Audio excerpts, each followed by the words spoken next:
Mouloud, c'est celui par qui le sens jaillit. Teropiniaki. Comment on peut pas baiser on va discuter. Ok. Je suis très heureux d'être un tarba, Mouloud, et j'embrasse tous les tarbas qui nous regardent. Vous n'êtes plus seul. Bonjour, c'est Jérôme Commandeur. Retrouvez-moi dans Click et abonnez-vous. Bonsoir. Ce soir, on est avec Jérôme Commandeur. Jérôme Commandeur, bienvenue dans Click. C'est la première fois. Oui, c'est vrai. Qu'on a l'occasion de faire un entretien ensemble. On a plein de trucs à voir, mais d'abord, on célèbre la sortie d'un film qui s'appelle T'as pas changé. C'est actuellement en salle avec Vanessa Paradis, Laurent Lafitte, François Damien. C'est drôle, c'est bouleversant, c'est touchant. C'est Jérôme Commandeur et c'est la bande-annonce. Si vous voyez cette vidéo, c'est que vous étiez en terminale en 93 au lycée Clémenceau. Et on vous a retrouvé, bande de petits vénards. Comme certains d'entre vous le savent déjà, Daniel Mollet est parti faire le con dans les nuages. Ça nous rend tous bien tristes. Il fait pas partir, ce con. C'est pour ça qu'on a eu l'idée d'organiser cette grande soirée de retrouvailles pour lui rendre hommage, comme au bon vieux temps. Vous faites un pas de plus, j'appelle Vérissure. Je dirais qu'on était un peu les influenceurs stars du bahut. Vous êtes des balais à chiottes et tout le monde le pense ici. Vous aurez des vies de merde. Le karma, ça s'appelle. J'arrive, Michel, je suis en dédicace. Et arrête de faire le malin avec ta tignasse. À ton âge, j'en avais beaucoup plus que toi. J'ai cru. Vous êtes toujours les mêmes gros bâtards que quand vous étiez méchants et cons. Excusez-moi, vous en avez encore pour longtemps? Parce que je dois y aller moi aussi. Oh. Ah, le coup de pelle qu'ils se sont pris, ça fait mal au cœur.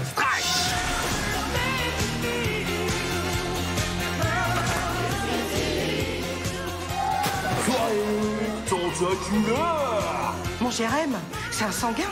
Il va les monter au plastard, tes garçons. Il a 10 ans de MMA au cul. Je suis Jérém, le mari de Marion. Jérôme Commandeur, pour moi, c'est quelqu'un qui maîtrise mieux que tout le monde l'humour de Tarba. Jérôme Commandeur, il sait très bien ce que ça veut dire. Racontez-moi un peu l'humour de Tarba. Il est là pour louvoyer, mais c'est un grand Tarba. Et t'as pas changé, c'est une expression de Tarba. C'est une question de Tarba. C'est une question de Tarba. Oui, t'as plein de manières de la dire. T'as pas changé. C'est un peu le poncif des soirées de retrouvailles, mais ça peut être pour combler un blanc, ça peut être très beau. Ça peut être dit les larmes aux yeux, avec un amour, avec un ancien pote, même lui mettre la main sur la joue, dire je suis heureux, quoi, t'as pas changé, je retrouve ce que j'aime. Et c'est aussi une belle vacherie. Parce que t'as pas changé, ça veut aussi dire t'es toujours aussi con, quoi. Ouais. T'as pas changé, Bernard, hein, vraiment. Et Bernard, il croit que c'est sympa, mais c'est vraiment une vacherie. Toi, tu t'es pas quelqu'un de vache dans la vie. C'est pas du tout le... Non, je sais pas, c'est aux autres de... C'est à vous de le dire. Non, il est pas vache. Il est pas vache. Mais quand il travaille, c'est un grand tarba. Il faut vraiment le dire. Non, mais voilà, t'es un tarba. Je suis très heureux d'être un tarba, Mouloud, et j'embrasse tous les tarbas qui nous regardent. Vous n'êtes plus seuls, les gars, les filles. Oui, il y a des tarbettes. Des tarbettes. Le truc, c'est que il y a quelque chose d'hyper touchant dans cette comédie, et c'est l'approche de la cinquantaine, la mort qui est quand même omniprésente. Être capable de faire rire en filmant un enterrement, c'est quelque chose de très, très, très, très dur. Est-ce que toi, c'est des questions qui commencent à te hanter? C'est pas tant... oui, il y a la scène de comment on dit, la crémation, enfin du crématorium d'ailleurs. C'est pas tant la mort ou le vieillissement, parce que bon, j'allais dire, vaut mieux être fataliste, parce que sinon on va vraiment se faire des nœuds au cerveau. C'est plus la déconnexion. C'est-à-dire le fait que avant, moi j'adorais, j'étais un peu le prescripteur. Avec mes cousins, mes copains, je disais, vous avez vu ça? Et moi, je suis allé voir ça, parce qu'il y avait un petit cinéma d'art et d'essai à côté de la fac, et j'adorais ça, et aller voir ça, et maintenant, on me le fait à moi. On me dit, mais t'as pas vu ça? Non. Et en même temps, il y a tellement de choses disponibles partout qu'on ne peut pas tout voir. On est dans un flux permanent. On est dans un flux permanent, mais c'est vrai que à un moment, c'est chiant de cliquer sur un clip qui a 1 milliard de vues et de ne pas l'avoir vu. On dit, on n'est pas avec ce milliard de gens, quoi. C'est pour ça qu'on a fait cette émission. On va cliquer sur plein de trucs ensemble. Mais d'abord, j'aimerais qu'on clique Fais-moi sur... découvrir des trucs de Tarba. On va faire que ça. On a décidé de te faire découvrir... Qui me ressemble, du coup. On va faire que ça aujourd'hui. Mais d'abord, on va écouter une musique de Tarba. Ouais. Ça s'appelle Loco Loca. Oh là. C'est Loco Loca. Soy loco loca. Ce que je ressens pour toi, dans une favela, une feria. Ouais, c'est con qu'il n'y ait pas un fou d'amour pour toi. Lève le bras gauche, lève le bras droit. Il chante bien, ce con. C'est Laurent Lafitte. Non, il faut expliquer qui il est dans le film. En fait, c'est une sorte de Ricky Martin de chez Aldi. Il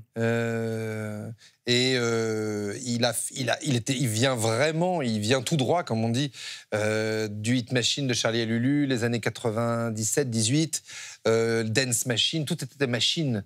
Il y avait même une certaine émission qui s'appelait Graines de Star à l'époque, réalisée par le brillant Didier Froly, je ne sais pas ce qu'il est devenu, mais en tout cas, je l'embrasse là où il est, peut-être même en régie. Mais il est resté figé là-dedans. Et il presse le citron d'un demi-tube 28 ans après. Donc le citron est un peu sec, quand même. C'est ce que raconte aussi ce film en filigrane. Il y a un sous-texte où ça parle quand même d'une époque où cool, ça voulait dire quelque chose, où la célébrité, ça voulait dire quelque chose. Oui, c'est vrai. Et souvent, les gens qui étaient cool et célèbres étaient méchants. Ah, c'est marrant. Oui, c'est marrant. Je ne sais pas s'il est... Enfin, il va apprendre de ses travers. Mais c'est vrai, mais je pense aussi que c'est parce qu'on n'avait pas le off. C'est-à-dire que les réseaux sociaux ont amené le off. C'est-à-dire que maintenant, c'est normal de voir quelqu'un se faire retirer le micro, d'avoir un artiste qui monte dans un taxi et tout. Nous, il y avait un mur comme ça. C'était Paris, d'ailleurs. C'était la ville du spectacle, et puis on ne savait pas ce qui s'y passait. Mais c'est vrai, tu as raison, il y a souvent D'ailleurs, les gens, quand ils te posent la question, enfin, ça doit t'arriver, hein, est-ce que machin est gentil ? Ouais. C'est un truc très français, ça. Parce que le français, il s'identifie, en fait. Et alors que je pense que dans les pays anglophones, on se projette. On regarde Sinatra, alors que non, Johnny on imaginait, il ne l'était pas, mais qu'il pouvait vraiment être au balto du coin en train de prendre un jaune avec toi, quoi. Mais c'est vrai, ce truc des méchants. Et lui, ils ne le sont pas, ni lui, ni les autres. En fait, ce sont 4 personnes qui sont... comment on dit, bloqués, ils ont du mal à tourner la page. Toi, t'étais où dans ta vie à cette époque ? À l'époque des Dance Machine, de Fan 2 ou... Je démarrais. Ouais. En fait, c'est ça qui me met un petit coup de pelle sur la nuque, quoi. Je démarrais. En fait, j'avais 20 ans et j'ai fait que ça de ma vie. J'ai fait que de la télé, du cinéma, du café-théâtre d'abord, des salles moyennes, des grandes salles après. Mais j'ai fait que ça, quoi. Donc, c'est à la fois... ça me touche, ça me fait beaucoup de plaisir, parce que j'adore mon métier. Et en même temps, c'est un peu vertigineux, quoi, de se dire j'aurais fait que ça.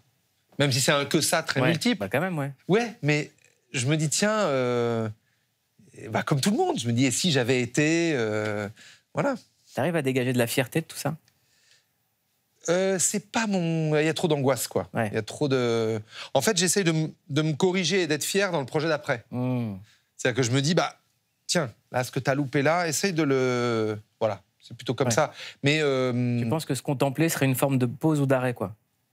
Ouais. Et puis, ça me ferait même... je sais pas, j'aime pas être dans le... Enfin, tu me diras, c'est ce que je fais avec toi, mais j'aime pas être dans le commentaire. Bon. Malheureusement. Parce que, en fait, c'est comme ça a démarré très fort pour toi. À un moment, il y a eu un moment un peu plus compliqué. Est-ce que ces années-là, c'est ce qui te donne le feu aujourd'hui ? C'est souvent le cas des gens qui sont passés par de la galère. Ah oui. Oui. D'abord, j'aime bien en parler parce que je trouve qu'il faut toujours être à l'aise avec son passé. Il ne faut pas être, je sais pas comment dire, mettre des fioritures sur sa fiche Wikipédia, quoi. C'est-à-dire qu'on enlève les films qui n'ont pas marché. Non, il faut tout mettre. Et puis comme ça, si quelqu'un, un journaliste la regarde, il voit tout et c'est très bien comme ça. Oui, ça m'a... en fait, tu le sais pas. En fait, tu vis des années... Alors, c'est marrant parce que tout le monde dit la même chose, mais ceux qui sont dans la galère dans ce métier et qui me regardent le dire n'y croient pas, comme moi, j'y croyais pas quand j'étais moi-même dans la galère. Mais en fait, ça fait un bien fou. C'est-à-dire que ça te met tout à plat. Tu sais exactement si tu veux continuer ou pas. C'est une espèce de reset énorme, quoi. Et moi, je me suis dit, oui, en fait, j'aime trop ça, quoi. J'aime trop être devant ma salle de 30 places, je suis heureux. Mais qu'est-ce qui s'est passé pour que ça cartonne d'un coup? Il y a Graines de Star, après il y a Rasta Baignoire, il y a le spectacle. Il y a plein de choses. Faisais des... Non, en fait... Il y a le spectacle avec Good des commentaires. Oui, ça c'était... c'était des petites choses. Moi, je me rappelle l'avoir vu. J'étais venu le voir. Ah, je me souviens pas de ça. Ah ouais, j'étais venu. C'est drôle. Tu savais pas qui j'étais à l'époque, mais j'étais là. Et j'avais trouvé ça génial. Tu viens de soulever un point. Je ne savais pas qui t'étais. Et c'est vrai que c'est peut-être ça. Non, mais... Parce que je suis un peu crevé, mais c'est peut-être ça qui a fait que je ne savais pas que t'étais là. Voilà. Mais j'ai trouvé que Mouloud n'était pas né. Enfin, Mouloud. Il recommence. Alors ça, c'est la technique de Jérôme Commandeur dans une émission. Non, mais Mouloud, je veux dire le Mouloud mais je te aimé par tous les Français. Quel tarbat. Non, mais je te réponds très très volontiers. Comment ça s'est arrêté d'un coup? En fait, non, c'est que à l'époque, quand quand une émission marchait pas, ce qui alors vraiment j'ai l'impression de parler de l'époque de la préhistoire, quand une émission marchait pas, on te mettait dehors. C'était merci, au revoir. Donc, moi, après, j'ai fait un peu de café-théâtre. J'étais très heureux et j'adorais ça, mais je voyais bien que forcément, il n'y avait plus la télé, il n'y avait plus ça. C'était un rendez-vous culte pour nous. Vraiment, la réalisation a été folle. Il y avait tout le temps des trouvailles. Ah oui. C'était trop bien. Oui. Ah oui, c'était vraiment chouette. Et puis, on a reçu des Mary J. Blige, des gens... Enfin, je me souviens de Ben Harper, quand même. Enfin, des gens qui pèsent. Dans le game. Qui pèsent dans le game. Et dans le game, des Tarba et des pas Tarba. C'est Trans-Tarba. Ouais, ils font plus rien. Ils pèsent dans le game des Trans-Tarba. Surtout qu'à l'époque, sur la 2, il y avait Sevran. Donc, si tu veux, quand même, Ben Harper, ça met un peu de, un peu de fraîcheur, quoi. Et non, contrairement à aujourd'hui, d'ailleurs, où tu recycles en permanence, tu peux aller sur des plus petites chaînes, tu peux, si tu veux avoir des news de quelqu'un, tu regardes ses réseaux, et puis qui lui-même en fait un commerce, parce que je sais pas quoi, il a des codes promo pour du dentifrice au charbon, enfin bon, après, chacun est libre de faire ce qu'il veut sur ses réseaux, je juge pas, mais c'est un constat. À l'époque, non. Tu partais de la télé, t'étais plus dans la télé, quoi. Mais il n'y avait pas d'écosystème comme aujourd'hui. Donc c'est pour ça. Et moi, j'ai fait... et ça a duré 3-4 ans jusqu'à ce que Danny Boone me repère. C'est pour ça que je lui dois énormément de cette période-là. Et puis après, le spectacle a commencé à marcher. Et puis, mais c'est vrai que du coup, aujourd'hui, je suis un peu vacciné, quoi. C'est-à-dire que je me dis, j'ai... En presque 30 ans, j'ai fait un peu le tour du pâté de maison, quoi. Je voudrais te faire cliquer sur un film classique que tu dois connaître par cœur, Old School avec Will Ferrell. Ah non. Tu l'as pas vu? Non, je connais, mais je l'ai pas vu. Non, c'est vrai. Et je suis pas très nourri, d'ailleurs. Ça m'emmerde un peu, pour être honnête. Je suis pas très nourri. Des comédies américaines. Oui, c'est vrai. Alors, je te fais l'histoire. C'est Will Ferrell et sa bande de potes qui se séparent un peu de leur nana. Ils se retrouvent dans une confrérie d'adolescents à la fac, et il retourne à la fac, et Will Ferrell, qui était à l'époque le party guy du lycée, un peu comme dans ton film, abuse un peu trop sur certains produits dans une fête organisée avec Snoop, et ça part en sucette. On regarde. I totally forgot, so I know that it's a little belated, but we got you the perfect wedding present. Come on, you guys. I told you, you don't have to get me anything. No. Our friend Ashley had this guy come over and teach a blowjob class. Oh my God. It was incredible. Yeah. A class? Yeah, and he's really good, so we had to book him way in advance. Yes. Yeah. Why should I go to a class? Bernard should be the one going to a class. I swear the man is orally challenged. Wait a second. Is that guy... Oh my God. Oh my God, that's disgusting. Why am I looking at that? Wait, why are you slowing down? Just drive. Stop. Frank? No way. Frank! Hey, honey. Hey. What the hell are you doing? We're streaking. We're going up through the quad to the gymnasium. Who's streaking? There's more coming. Frank, get in the car. Everybody's doing it. Now. Okay. Donc c'est pas ta culture de comédie? Non. Eh ben, je suis content que tu puisses découvrir Old School. C'est un de mes Will Ferrell préférés. Mais c'est marrant parce que à chaque fois que je vois ce genre de séquence, je me dis, ils arrivent ce sont des stars mondiales et ils arrivent à à tout faire passer, quoi. Tout passe. Alors que chez nous, il y a un truc de... la même chose chez nous, on serait un peu on tendrait un peu le nez, quoi. C'est assez intéressant, d'ailleurs. Je vais te montrer Will Ferrell, c'est qu'il a la capacité d'être plein de personnages. Il peut être un présentateur de télévision, il peut être George Bush, il peut être un mec qui fait du roller, du patin à glace, un gars de l'Eurovision. Et vous avez la même capacité à rentrer dans des gens sans que personne ne s'offusque. Il y a quelque chose... Je ne me mettrais pas à son niveau, mais moi, c'est une volonté. Enfin, c'est presque un besoin, quoi. C'est un désir chez moi qui est assez... Et d'ailleurs, je m'entoure de gens qui ont le même. Parce que François Damiens, il est fou de ça. Laurent Lafitte. Laurent Lafitte, évidemment. Alors lui, il le fait même dans les films. Je veux dire, ça va de papa ou maman, méchant de Monte Cristo, en passant par Bernard Tapie, évidemment. Bientôt La Cage aux Folles. La Cage aux Folles. Voilà, lui, c'est vraiment l'acteur par excellence. Ouais. Mais moi, j'adore ça. C'est un besoin... Tu sais, je compare souvent, quand on fait ça, aux gamins qui ont 6-8 ans, et puis il y a toute la famille qui déjeune, ouais, puis on monte dans le coffre dans le grenier, puis on ouvre, et puis on prend des foulards et des machins, puis on dit aux parents, venez, on va faire un spectacle au fond du jardin. Le spectacle est à chier, les parents s'emmerdent, mais je suis un peu resté là-dedans, quoi. Tu les faisais marrer, tes parents, toi? C'était très, je sais pas comment dire, transversal, quoi. Non, je crois qu'on se marrait tous. Mais moi, en fait, c'est marrant, je suis beaucoup plus rieur que celui qui fait rire. C'est-à-dire que mon plaisir, en plus... C'est-à-dire qu'en fait, si je mets une perruque et des conneries et tout, ça va être pour me marrer avec mes potes, quoi. Voilà. Moi, j'ai passé des fêtes de Noël exceptionnelles en regardant Le Monde Magique. C'est un de mes meilleurs souvenirs de Noël, je peux pas te dire. C'est bien. Vraiment, en fait, Canal les avait passés pendant les fêtes. Ouais. Et j'étais mort de rire devant chaque épisode, mais mon préféré, c'est celui-là.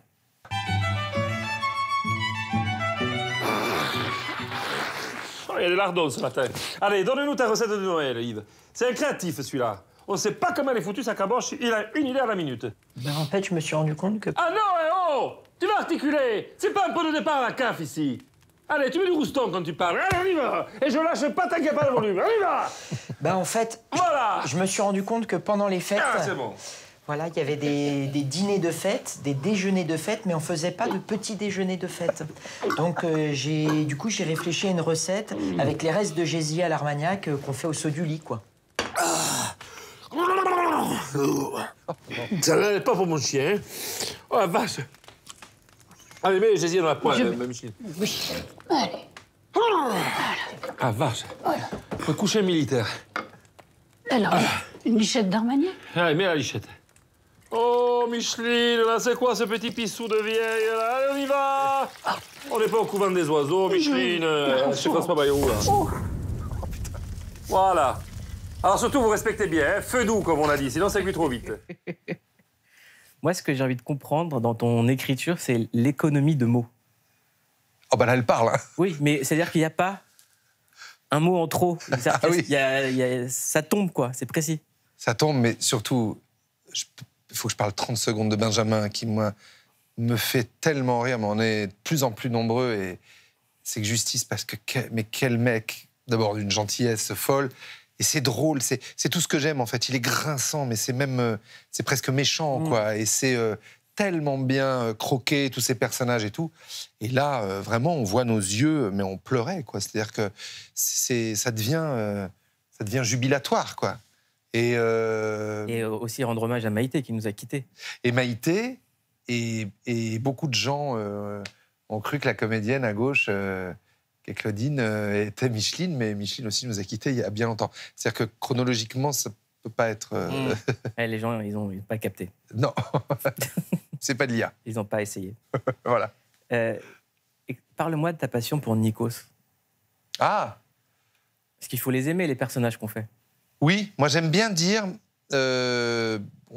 si on l'a fait un petit peu, pas beaucoup, parce qu'après c'est, comment dire, c'est un peu il faut une logistique, mais moi j'aime bien dire, il faut montrer les parodies aux gens qui sont concernés, et s'ils rient, tu peux les balancer parce qu'elles seront réussies. Parce qu'évidemment, faut que tu te marres quand on te parodie, quand on te brocarde. Et lui, ouais, en fait, c'est un peu les vestiges d'une télé. Enfin, elle marche très bien, la télé de Nikos, mais je veux dire, c'est la télé familiale, c'est la télé, pour moi, des grands divertissements. de surprise, de sacrée soirée, de Champs-Élysées. Il est un peu cet héritier-là, d'ailleurs. C'est Highlander. Ouais, il est un peu seul dans de ce rôle-là. Bah, pour moi, c'est le meilleur, Nikos. Dans ce game, c'est le meilleur. Ouais,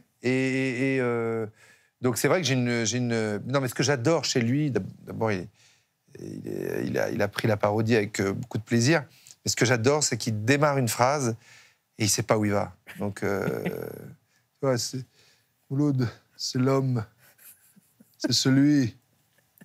Mouloud, c'est celui par qui le sens jaillit. Hétéropiniaki. C'est le sens de la fleur. Parce qu'on ignore les fleurs, on regarde pas les fleurs. C'est même pas une fleur. Ça pousse. Et tu sais pas, ça peut durer... Comment tu l'as chopé, ça? C'est des heures d'écoute. Non, c'est parce que je le croisais souvent. En fait, j'adore tout ce qui est un peu insignifiant dans mon rapport aux gens à parodier.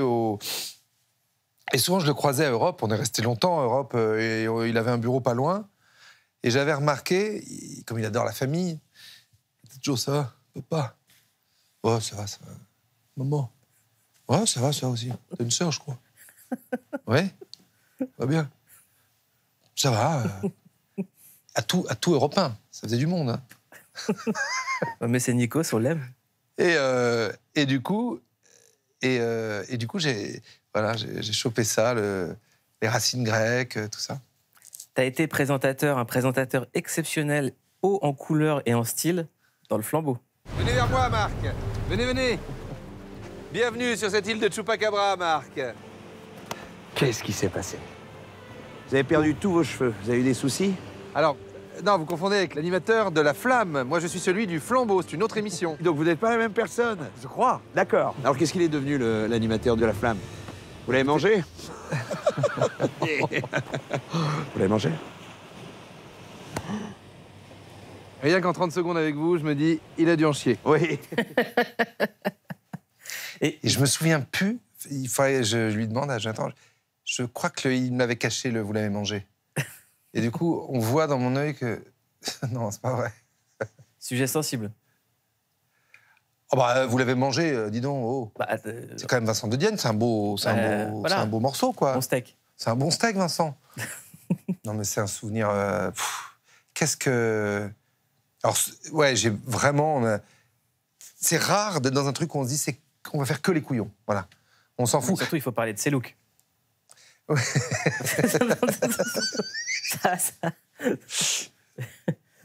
Oui, puis c'est dingue parce qu'en fait, on était tellement dans les trucs qu'il n'y a plus rien qui nous... Il n'y a plus de limite. Il n'y a plus de limite. Je veux dire, Adèle qui arrive en singe, Vavrinka qui balance des balles sur les mecs sur les poteaux, Squeezie qui vient faire un défi avec Mister Bear. Non, mais en fait, c'est rare. C'est marrant que t'aies passé Will Ferrell avant, parce que c'est rare d'avoir un truc en France qui soit que de la connerie. Ça va être que de la pure connerie. Et ça a eu un succès fou, quoi.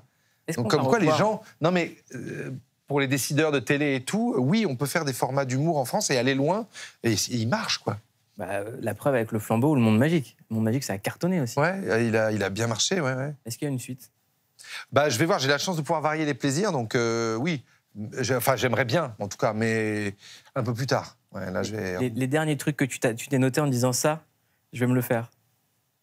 Oui, il y en a. Ouais. Ouais, ah ouais, il y en a une bonne liste. Alors, je sais que, ouais, il y en a. Oh, vous savez, le Palma, parce que moi, c'est le Palma Show, je les aime. Ils me font rire. Ils sont venus d'ailleurs, enfin. Et j'aimerais bien recommencer avec eux, parce qu'ils l'ont déjà fait, mais une petite enquête d'action. Allez, un petit flic de Collioure, là, la police municipale de Collioure, en plein été. Rien que ça. Mais avec eux, quoi.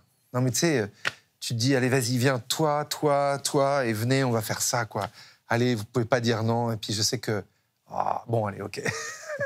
Donc c'est un peu ce qui s'est passé là, hein, avec le Flambeau. Donc on va te revoir dans le Monde Magique. Bah, un peu plus tard, ouais. Alors, moi, je vais te proposer des choses, je vais t'emmener dans le monde magique, mais des émissions de télé-réalité américaines. On va cliquer sur plein de trucs, ok? T'es prêt? Ouais. On commence avec les Baldwin. Je te montre juste la première minute, il y a tout. Mais tu n'as jamais vu autant tout dans la première minute. Quand j'ai rencontré Hilaria, on était à la fin de la saison 5 de 30 Rock. C'était incroyable, vraiment incroyable. On ne pourrait pas être plus différents l'un de l'autre. Elle est professeure de yoga et elle a environ 25 ans d'écart avec lui. Certains disent que l'âge ne compte pas, mais c'est faux. Je me suis mariée et je suis tombée enceinte rapidement. J'ai 7 enfants. Je vais devenir aveugle? Oui. Ça coule de partout. Ma relation avec ma fille Ireland a beaucoup souffert des conséquences de mon divorce avec sa mère. Ça a mis beaucoup de temps avant de s'apaiser. Je crois que c'est pour ça que je fais très attention à mon lien avec mes enfants. C'est comme s'ils étaient dans un bateau. Ouais. Et que ce bateau allait de haut en bas, dans une mer agitée, et que ça leur faisait très peur. Nous venons d'apprendre qu'un accident mortel s'est produit sur un plateau de tournage à Santa Fe, au Nouveau-Mexique. Le plus terrible dans cette histoire, c'est qu'une femme a perdu la vie. Un fils a perdu sa mère. Et c'est ce qui rend les choses si douloureuses. L'acteur Alec Baldwin est maintenant poursuivi pour homicide involontaire. C'est la pire chose que j'ai eu à affronter de toute ma vie. Je savais pas qu'ils avaient filmé ça. Qu'est-ce qu'on fait après un tel drame? Je ne veux pas retourner à ma vie d'avant. Ça ne m'intéresse pas. Il y a beaucoup de personnes ici qui comptent sur nous. Oui, sur vous deux, pas vrai? Je t'aime. Je t'aime aussi. On est restés unis dans des moments très difficiles. Et je suis fière de nous. Heureusement que tu es là. Est-ce que c'est une réalité qui aurait pu être dans le monde magique de Jérôme Commandeur? Il y a même trop de trucs là. Il y a trop de trucs. Ouais. Non, parce que je me suis dit, mais est-ce que c'est avant ou après le coup de feu et je vois que c'est pendant. Enfin, mais c'est marrant parce que quand je vois ces trucs-là, et souvent on dit, bah, faut faire gaffe parce que ça arrive chez nous. En gros, ça met entre 5 à 10 ans, mais ça arrive chez nous. Et je me dis, ils sont pas de surmoi. C'est le truc en philo où on te dit, bon, bah, ton milieu, t'as appris des codes, des choses. Voilà, tu dois pas dire à la dame, mais madame, vous êtes très très vieille dans le métro, parce que c'est. Voilà, tu dois essayer de te formater un petit peu. Et c'est pas que mal, quoi. Enfin, c'est bien. Enfin, il y a aussi ça permet de vivre un peu en société. Il y a plus. C'est elle a 25 ans de moins, j'ai fait 7 gosses, mais il y a eu un coup de feu, mais j'ai tué quelqu'un. J'ai tué quelqu'un qui a plus de mère, le gamin a plus de mère. Et toi, t'es là. Et en fait, nous, je trouve qu'en tant qu'Européens, on est et de moins en moins, parce qu'en fait, ça arrive chez nous, quoi. Il y a plus de pudeur, en fait. Et ouais, c'est ça. Il y a plus de surmoi, il y a plus de pudeur, il y a plus de. On est dans je sais pas comment dire, ouais, la représentation de nous-mêmes la plus crue, quoi. Mais ça devient compliqué pour le métier d'humoriste, en fait. Oui. Comment tu fais rire avec des choses alors que la réalité ou la télé-réalité va encore plus loin? Et puis la politique. Avant, il y a 30 ou 40 ans, c'était des institutions qu'il fallait qu'il fallait mordiller au mollet. Alors, les sbires de Giscard étaient partout. C'est pour ça que le petit rapporteur de Jacques Martin, qui était génial, a duré si peu. Mais on tapait sur des institutions, c'est-à-dire il y avait souvent ce mot de patronat qui a disparu, c'était les patrons, il y avait la belle-mère, il y avait l'église, il y avait... aujourd'hui, comme toutes ces institutions, elles s'auto-dissolvent, quoi. Elles volent un peu en éclats d'elles-mêmes, puisqu'il y a quand même...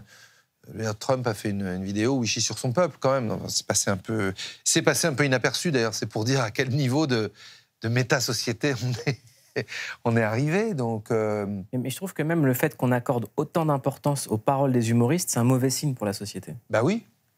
Oui, on devrait... bien sûr. Alors, je ne sais pas si on nous accorde autant d'importance. Non, ou peut-être qu'il y a un tel besoin de comédie et de one-man. C'est vrai que les salles sont pleines, les comédies fonctionnent. Oui, c'est un exutoire. Mais c'est vrai que moi qui suis à l'aube de mon prochain, j'écris quoi? Et c'est vrai. Tu vas être plutôt personnage ou dans un seul en scène totale? Non, j'ai envie de continuer à parler comme ça, comme je l'ai fait sur le précédent, parce que j'ai pris un plaisir fou, et puis les personnages, je les ai faits ailleurs, et puis je les ai faits au cinéma, donc... non, j'aime bien continuer à ça, enfin, parler comme ça. Valérie Lemercier, elle est venue ici il y a une semaine. Elle nous a dit que son rêve, c'était de jouer dans la version française de White Lotus. Moi, je trouve que je te verrais bien dans cette série aussi. Qu'est-ce que tu voudrais faire dans White Lotus? Parce que là, c'est drôle que tu on fait les appels. Ah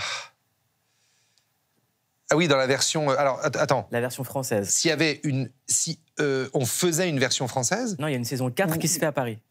Non, une version 4 qui se fait dans le sud de la France. Qui se fait dans le sud. Dans un hôtel que je ne peux révéler, mais dont je suis au courant de l'existence. Ouais, je ne sais pas s'ils ont casté encore. Bah non, justement. Ouais. Mais je sais qu'ils nous regardent. Valérie a fait sa petite tape. Bah oui, évidemment. Évidemment, moi, Bon, j'allais dire comme tout le monde. Hein, je suis. Alors c'est marrant. J'ai pris beaucoup de plaisir sur le 3 et particulièrement sur ce personnage qui voit sa vie, je veux dire, s'accélérer comme un engrenage et il n'est qu'au téléphone. Alors ça, je trouve. Je me dis putain, c'est fou d'être. C'est d'une simple. C'est à la fois comme c'est complexe et hyper simple. Et alors à regarder, j'ai pris un. Mais tout. Il y a la. Je crois que c'est dans le 1, la scène de la valise, c'est une vanne, c'est rien, mais c'est un de mes derniers fous rires. Quelqu'un a mis une petite merde dans une valise, et puis lui, il appelle la réception, le personnage, mais ultra en colère, et je sais plus, et la standardiste lui dit à la réception, mais c'est peut-être vous qui... Oui, bien sûr, c'est moi, j'ai chié dans ma valise, je chie dans mes valises, bien sûr, tout le temps. Et puis c'est con, hein. Mais j'en pleurais. C'est rare d'être devant... Mais en fait, ça me rappelle, on peut dire 15-20 ans avant Desperate Housewives. C'est-à-dire que c'est très rare. Il n'y a que les Américains pour faire un mélange de comédie, de thriller, et tu te prends tout dans la gueule et tout est cohérent et tout fonctionne et tout marche. Et on se dit, mais ils ont créé le multigenre, en fait. Parce que c'est vrai que moi, Desperate, j'adorais. Et ça m'a rappelé ça, quoi. C'est d'une qualité... Enfin... C'est ce qui se fait de mieux, enfin, dans ce genre de... Si le showrunner de White Lotus nous regarde, allez. Oui, non, bon... Un stage de collège. Voilà, je viens, et in France, we have stage de collège. We have boys and girls of 14 ans, que tu sais pas quoi faire avec, et who are there, avec appareil dentaire, et I'll be your stage de collège de White Lotus. Et si à un moment... Je veux bien... Bah non, mais c'est le rêve de jouer là-dedans, évidemment. Mais parce que... Et je te dis pas ça parce que t'es là, mais il y a quand même des acteurs auxquels on pense tout de suite. On pense à Valérie Lemercier et Jérôme Commandeur. On pense à vous. Oh, moi, j'ai envie de vous voir là-dedans. Bah... Voilà, j'ai aucun poids. Non, mais ça me va. Bah non, mais c'est dément comme série. On continue à faire le tour du monde merveilleux de la télé-réalité. Je vais te montrer un show. Séduction haute tension, mais la version allemande. L'histoire, c'est des addicts au sexe qui se retrouvent sur une île déserte où ils pensent qu'ils vont tous s'amuser ensemble, sauf que interdiction de se fréquenter. Putain, c'est pas mal, ça. Voilà. Unsere Lieblingsshow ist zurück und die deutschen Singles eskalieren. Ich sehe Sex, ich rieche Sex, ich will Sex. Wenn ich nicht zu meinem Orgasmus komme, dann war's das. Oh non! Diese Hotties glauben, sie sind in einer Show, in der es nur um Partys und Sex geht. So geil. Oh putain. Aber wenn sie erst mal checken, wo sie gelandet sind, geht der Spaß so richtig los. Hello, Mommy is back. Meine Regeln sind kein Küssen, kein Petting, keine Selbstbefriedigung und natürlich kein Sex. Für diese Aktion kriegst du ein Kotz-Emoji. Bitch. Aber was soll man denn hier machen eigentlich? Auf eure Herzen hören und nicht nur auf die Hormone. Sag nicht, dass das so emotional ist. Ich hab Schmetterlinge im Bauch, wenn ich mit dir bin. Ja, ich hab mich halt in dich verknallt. Wow, so krasse Verwandlungen gab's noch nie. Ah oui, oh mein Gott, ich will einfach die Regeln brechen. Oder auch nicht. Arrêtons là, parce que même moi, ça m'a donné chaud. Non, mais là où je trouve que c'est pas mal, bon, après, pas mal, faut pas déconner non plus, c'est pas... c'est voilà, mais ça reste ce que c'est. Mais là où je me suis dit, tiens, il peut y avoir un truc quand même sympa, c'est que du coup, ils sont obligés de s'intéresser aux uns et aux autres, quoi, parce que forcément, il n'y a pas la finalité de l'acte. Et du coup, je me suis dit, tiens, est-ce que... Non, mais je pensais à ça. Je me dis, est-ce que tu découvres vraiment les gens par dépit, quoi? Quand on enlève tous les apparats, toutes les conventions sociales. Bon, comment on peut pas baiser? On va discuter. OK. Mais on n'a pas l'impression qu'ils font ça. Hein. Non, mais ils doivent les tenter. Ouais, c'est pas des grands papoteurs. Hein. Non. De ça, non. Non, mais tu sens, oui, je te verse le cocktail et je te passe la petite crème. Et cela dit, en fait, c'est tellement con que ça en devient drôle. C'est-à-dire que je regarde, au début, je fais, ah non, putain, encore une... Et puis finalement, t'es là, et puis tu te dis, mais c'est drôle, quoi. Tu te laisses avoir. Tu te laisses avoir, tu te fais avoir. Sur quoi tu cliques quand t'es chez toi, en général? Quand tu veux te mettre un truc comme ça?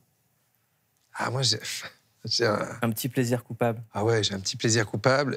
J'adore les fictions de France Télé, les meurtres. J'étais sûr que t'allais dire ça. Ah bon? Mais les Mongeville ou les... Alors, Mongeville, je n'ai pas fait. Ouais, je n'ai pas encore fait Mongeville. Mais... Les Meurtras, avec le nom d'une ville, ça passe sur France 3. Ouais. Voilà, les Meurtras. Parce qu'il y a la première partie, c'est la fausse piste. Et donc, tu sais que, bon, tu regardes ça, il faut bien arriver à la moitié. Et qu'à moitié, voilà, à 50-60% du truc, ça y est, on va commencer à rentrer dans la bonne piste. Mais pourtant, moi, je suis prêt à me faire balader, meurtre à Castelnaudary, meurtre à Saint-Gaudens. Et on se fait toujours avoir. Et non, mais j'adore ça. Ouais, c'est marrant. Mais parce que on a besoin de trucs ça me repose, ça me fait du bien. Voilà. Alors, c'est un peu senior, comme... Mais non, mais c'est ton univers. Ouais, non, mon univers... ouais, non, peut-être pas quand même, mais... Non, mais j'aime bien le truc de... comme ça, hein, comme les Allemands qui baissent pas, là. Non, mais moi, j'ai déjà regardé des meurtres. Je me suis fait des soirées totales. Hein. Ah ouais? Oui, et en fait, t'as raison, en fait, c'est comme un Colombo. Oui. C'est-à-dire que tu sais ce qui va se passer, oui. Mais tu te là, et puis t'es là, et tu regardes un meurtre être résolu dans le plus grand des calmes. Ah ouais. Et on se fait une bonne soirée. Et puis en plus, il y a un truc qui est bien, c'est qu'il n'y a pas de pub. Il n'y a pas de pub. Moi, je me souviens, j'avais tourné avec une comédienne soirée qui s'appelle Marine Canto. Elle est dans Alex Hugo. Et elle me dit, j'en ai marre. Les gens, ils m'arrêtent dans la rue en me disant ah, c'est génial, Alex Hugo, puis il y a de beaux paysages. Tu dis, bon. Mais il se passe une histoire aussi. Ouais, il y a quand même une histoire. Il y a des comédiens, il y a des scénaristes. Ça t'est arrivé qu'on te parle de tout, sauf de ton travail, à toi? Tout le temps. On te dit quoi? Non, il y a vous et... Ah, je vous adore, mais il y a vous que j'aime, et puis là, alors là, ça part dans tous les sens. Au début, ça me faisait chier. Je me disais, merde, il aurait pu me dire un mot sur le film. Et non, parce que moi, je voulais pas y aller, voir votre truc. Mais c'est ma femme qui est fan. Alors du coup, bon, on y allait. Oui, bon, c'est pas mal, mais vous avez fait des trucs mieux quand même, objectivement. Et puis, t'es là dans le TGV, mais en fait, c'est pas tant ce qu'il dit, c'est le fait qu'il a envie de te le dire. C'est un partage. Donc, en fait, maintenant, ça me fait plaisir. C'est Serge Gainsbourg qui racontait ça. Quand il avait sa maison rue de Verneuil, il y avait des gens qui venaient sonner chez lui à toute heure. Et lui, il descendait tout le temps. Il disait, déjà, ça me donne une excuse pour veiller tard et faire ce que j'aime faire le soir. Et deux, les Français sont un peuple tellement timide et tellement à la fois généreux qu'ils savent jamais comment te le dire. Donc, en fait, il faut toujours recevoir leur amour. Ouais. Et il y a un autre truc... Que si le Français décide de venir te voir, c'est qu'il prend sur lui. C'est joli. Mais c'est marrant parce que j'ai remarqué un truc en faisant tellement de tournées de cinéma, de spectacles, de tournages. Toutes les régions, quasiment toutes, dans toutes, on te dit « Ah, ici, les gens sont un peu difficiles d'accès, mais quand ils t'ouvrent leur cœur, c'est pour la vie. » On te le dit dans le Pays Basque, on te le dit en Auvergne, on te le dit en Bretagne, on te le dit en Corse, on te le dit, je pense, sur 80% du territoire. Et en fait, je me suis dit, non, c'est un trait de caractère français. C'est-à-dire que d'abord, on est un peu méfiant, mais si on t'ouvre son cœur, ton cœur, enfin, si les gens t'ouvrent leur cœur, c'est pour la vie. Et je trouve ça joli. Et puis c'est mieux qu'ils viennent te parler plutôt qu'ils fassent tout simplement ça, comme ça, sans te parler. Ouais. Ça t'arrive, ça? Oui. Juste, on sort le téléphone et on te dit rien. Bah oui. Et donc, tu fais quoi? Au début, t'es un peu désarçonné, et puis après, tu fais avec. De toute façon, c'est la société qui veut ça. Mais c'est vrai que c'est étrange parfois. J'aimerais qu'on se fasse une petite interview avec de la chanson. La chanson, c'est très important dans ta vie. Il y en a beaucoup dans le film, ouais. Il y en a beaucoup dans le film. J'aimerais savoir la dernière fois où dans ta tête, il y avait cette musique. Attends. T'étais dans quel état? C'est pas... On dirait comme un Crazy Frog, un peu, non? Ce genre de musique. Ouais. Quand est-ce que ton cerveau était dans ce mood? Je vais te dire depuis trop longtemps à mon goût. Parce que j'ai pris un pli là, un peu boulot, et du coup, bon, les gars, il est 22h30, et ça me fait du bien. Je me dis, il y a quand même, il y a une vie, quoi. Ouais. Donc, j'ai envie d'y retourner. T'as envie de refaire la fête? Ouais. Ça fait longtemps? Ça fait trop longtemps. Mais il n'y a plus d'endroit où on peut faire la fête. Il n'y a plus d'endroit, et puis là, j'ai fait que bosser, donc ouais, là, j'ai des mois un peu cool qui vont arriver, ça me fait du bien. Tu m'appelles si tu fais une fête? Oui. Mais on rentre pas tard. Hein. Voilà, on sera entre tard bas. Voilà. Quand tu essaies d'expliquer un défaut à quelqu'un qui essaie de te faire changer, au bout de combien de temps tu dis On ne change pas. Ah, c'est marrant, parce que c'est un vrai débat de potes. Il y a toujours un moment où, les gars, est-ce que vous croyez qu'on change? Et alors là, tout le monde a un avis, et en fait, comme d'hab, je crois que la vérité, elle est un peu au milieu, mais moi, je dirais, on endosse. C'est-à-dire, en fait, on endosse, quoi. On fait que se charger. Souvent, les psys disent ne portez pas les valises qui ne sont pas à vous. Je trouve que c'est une phrase magnifique. Déposez les valises. Déposez-les, et surtout pas les vôtres, quoi. C'est celles qu'on vous a mises dans la tête, ou de votre, je sais pas comment dire, votre arbre. Mais moi, je pense qu'on endosse. Et en fait, à la cinquantaine, c'est un peu ce que j'ai voulu raconter dans ce film, on arrive et on a 4 pulls, 2 vestes, 3 manteaux, 4 foulards. Et en fait, on lâche tout ça. Les zigzags, les aléas, les périodes creuses, les jobs qui n'étaient pas les bons, les amis qui n'étaient pas les bons. Enfin, tout ce que la vie fait chez tout le monde. Et on a juste envie de retrouver ses potes de lycée. Et moi, c'est ce que j'ai ressenti, que je montre dans le film. Au bout de 2 minutes 12, dans une soirée d'anciens du lycée, il n'y a plus de je suis comédien, je bosse à Air France, je suis menuisier, je suis boulanger ou je sais pas quoi, ou comptable. Il y a Nicolas, David, Sébastien, Marie, Justine, que des prénoms de pré-boomers. Et ça fait un bien fou, quoi. À quel moment précis dans ta vie tu es quand tu entends Hier encore, j'avais 20 ans. Je caressais le temps. Oh merde. En voulant l'arrêter. Et pour le retenir. Enfin, bon, je sais plus. Là, t'as 20 ans, t'es où, tu fais quoi? J'ai 20 ans, je suis à Saint-Germain-en-Laye, au lycée international, qui est un lycée de langue dans lequel mes parents m'avaient mis parce ils sont binationaux. Mon père est français, ma mère est italienne. Et c'est un lycée d'expatriés, donc du coup, tu te baladais toute la journée au milieu d'enfants danois, portugais, norvégiens, suédois. Et ça m'a vraiment forgé, ça m'a vraiment construit, ça a fait ce que je suis. Et je regardais ce métier de loin en étant fasciné, en allant voir les spectacles de Muriel Robin, de Valérie Lemercier, en regardant la télé des inconnus, les nuls et les films du Splendide. Et maintenant, tu y es? Bon, non, je sais pas, mais enfin, en tout cas, à 20 ans, j'étais là-dedans. Ça y est, t'es dans le Panthéon, Jérôme. Bon, tu parles, ouais, je suis dans le Panthéon des Tarbas. À quand remonte la fois où tu t'es regardé dans une glace et où tu t'es dit J'aime tes yeux, j'aime ton odeur. Non, alors moi, c'est l'inverse. J'ai une théorie.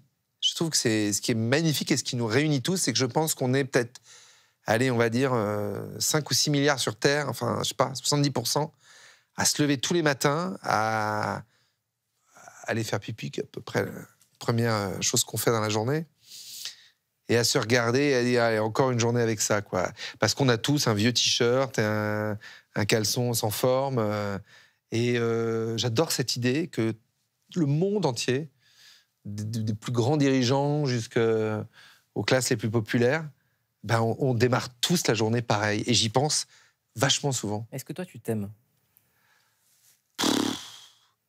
Bah, je dirais en fait, c'est marrant. On se fout sous les projecteurs pour se fuir un peu. Donc, non, je peux pas dire... Je passe pas dans une galerie commerçante et puis un petit miroir entre 2 boutiques en faisant « Hey !» Puis non, c'est pas le genre de la maison. C'est quoi l'heure de la maison? Oh, bah, c'est de se dire, c'est ce que je viens de te dire. Je me lève, je vais pisser, je regarde un petit coup d'œil à la glace et je me dis, bon, bah, on va faire avec. Ouais, donc t'es plutôt my way dans l'esprit. My way. Comme d'habitude. Oui, oui, c'est ça. Non, mais je suis pas un... Non, je peux pas dire que je suis transi quand je me, quand je me regarde. Non, c'est pas le genre. À qui est-ce que tu as eu envie de dire une fois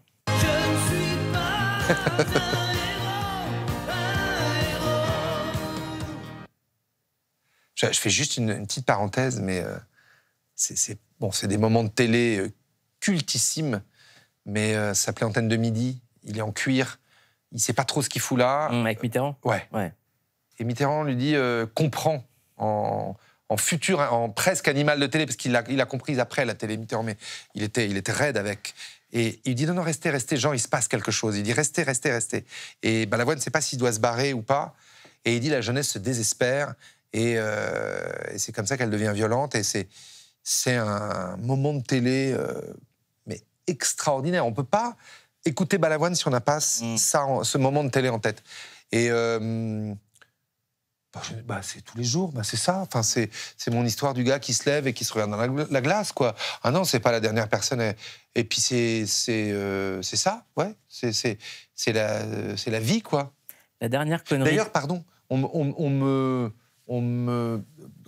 fait souvent remarquer que je joue des anti-héros au cinéma. C'est souvent des gens qui sont un peu pris dans des choses qui les dépassent. Ouais, mais j'aime bien ça. À qui tu penses quand tu entends ? C'est quoi, Cette nuit ou Folle nuit d'amour ? Aimer d'amour, c'est aimer comme moi je t'aime. Aimer d'amour, c'est aimer comme moi je t'aime. Eh ben, à tous ceux qui sont là et plus là. Tous ceux qui sont dans ma vie et ceux qui n'y sont plus. Parce qu'ils sont morts ou parce qu'ils ils t'ont trahi ? Ah, non, je parlais ce que j'aime du fond de mon cœur et ceux qui sont plus là. Comment on vit avec ceux qui sont plus là ? Moi, c'est des grandes questions que je me pose tout le temps. Disons, on est deep ou on l'est pas. Hein. Ouais, là, t'es deep, là. Comment on vit avec ceux qui sont plus là ? Ouais, je pense à une espèce un autre espace-temps. Et en me disant...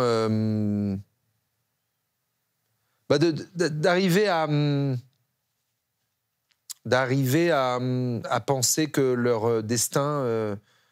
d'arriver à accepter que leur destin, c'était de partir, déjà. Ça, c'est compliqué. Et puis de se dire pourquoi nous, on est restés, pourquoi... voilà. Ça a un peu sous-tendu, c'est pas pour revenir au film bêtement, mais ça a un peu sous-tendu. C'est pour ça que je t'en parle. Que tout à l'heure, je te parlais de faire rire avec un enterrement. Mais ça, c'est les codes, c'est autre chose. C'est le culturel, dans le sens large, c'est-à-dire ce qui nous relie, le fait qu'il y ait les proches, que maintenant on arrive de plus en plus aux crémations, alors qu'avant c'était complètement... Oui, c'est ce que ça provoque dans la vie, un deuil aussi. Ouais. Qu'est-ce que ça provoque chez soi ? Enfin, il y a le côté égoïste des personnages qui, en fait, ne pensent qu'à eux, alors qu'il y a quelqu'un qui est mort. Oui, c'est vrai. C'est vrai, t'as raison, c'est vrai qu'on veut se rassurer soi-même. Et puis c'est aussi une manière d'exorciser en face du défunt sa propre... la peur, de sa propre disparition. Oui, mais c'est très vrai, ce sont des moments d'ailleurs, si ça se passe comme ça depuis des siècles, c'est qu'il y a une raison. Mais, je pense qu'il y a quelque chose après. Moi je suis très cartésien. En fait j'ai une théorie, c'est qu'en fait on est, faut que pour la mienne d'ailleurs, c'est qu'on est à une distance raisonnable du Soleil et que ça a créé la vie. Parce qu'il y a eu une espèce de mélange et qu'on serait un peu avant, on aurait un peu plus proche, on aurait un peu chaud. Et à l'arrière, voilà, on était les bonnes personnes au bon endroit. Voilà, donc c'est vrai que ça démythifie un peu les origines de la création. Mais moi, je le vois comme ça, parce que quand j'entends des scientifiques nous parler de ça, je suis très en accord, presque, philosophiquement avec ce qu'ils racontent. Tu cliques beaucoup sur des podcasts de scientifiques, des vidéos qui parlent de l'espace, des trucs comme ça ? Oui, beaucoup. Pourquoi on fait tout ça ? Alors que, fondamentalement, moi,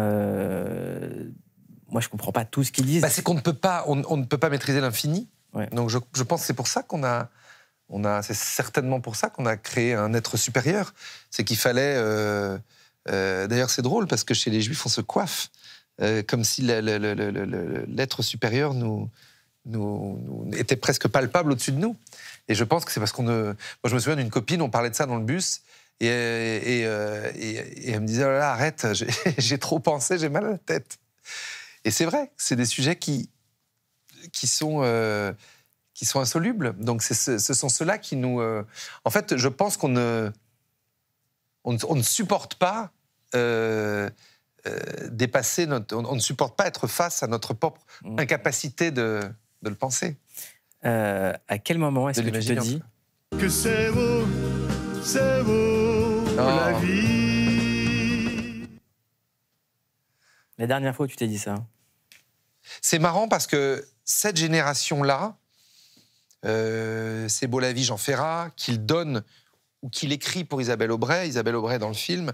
Que Doc Gynéco a repris avec Bernard Tapie, que Bernard Tapie a été joué par Laurent Lafitte, qui est dans le film. Et voilà, écosystème, bon. Et je me dis, mais c'est fou d'écrire ça, et c'est fou d'écrire avec le temps. C'est fou, avec le temps va, tout s'en va. Tu le mets sur 3 lignes, tu dis, bon, bah non, ça casse pas 3 pattes à un canard, et ça donne une des plus grandes chansons françaises. Et je suis fasciné par ce... peut-être Brel en est même encore même la quintessence, quoi, d'une espèce de simplicité qui prend la gorge et qui devient... c'est du génie, quoi. Et c'est beau la vie, c'est marrant, parce que le vent dans tes cheveux, et c'est vrai que... c'est vrai que le vent dans tes cheveux, bah, c'est beau la vie, quoi. Et merci, Jérôme. C'est beau la vie. C'est beau la vie, oui. Il faut absolument aller voir le film de Jérôme Commandeur au cinéma. T'attends dans un retour du monde magique, et j'ai kiffé parler avec toi. Est-ce que j'ai été suffisamment tarba à ton goût? Tu as été tarbaissime. Merci. Tarbassimo. Merci. C'est une marque de café. Ouais. Passez une excellente soirée.